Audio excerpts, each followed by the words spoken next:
নওগাঁ ও মেহেরপুরের কোরবানির পশুর হাট বাজারে এবার ছোট ও মাঝারি আকারের গরুর চাহিদা সবচেয়ে বেশি। তবে খামারিদের দাবি পশু খাদ্যের মূল্যবৃদ্ধির প্রভাব পড়েছে গরুর দামে। আর দূর দূরান্ত থেকে আসা গরু ব্যবসায়ীরা বলছেন পরিবহন সহ অন্যান্য আনুষঙ্গিক খরচ বেড়ে যাওয়ায় লাভের অঙ্কে ভাটা পড়েছে। অবশ্য হাটের সার্বিক পরিবেশ ও নিরাপত্তা নিয়ে সন্তুষ্টি প্রকাশ করেছেন ক্রেতা বিক্রেতা ও ইজারাদাররা। নওগাঁ প্রতিনিধি রায়হান আলম ও মেহেরপুর প্রতিনিধি উম্মে ফাতেমা রোজিনার রিপোর্ট, জানাচ্ছেন মাসুদ রানা।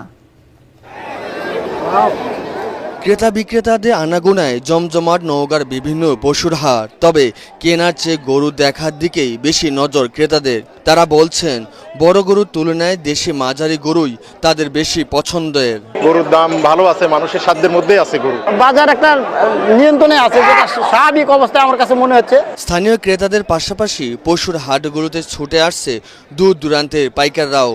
তাদের দাবি এবার পরিবহন ব্যয়, পশুর খাদ্যের দাম ও অন্যান্য আনুষঙ্গিক খরচ বেড়ে যাওয়ায় ব্যবসা পরিচালনায় অতিরিক্ত চাপ তৈরি হয়েছে। আমরা যে খরচে পরিবহন ছিল তার থেকে 30% মতো পরিবহন খরচ বাড়ছে।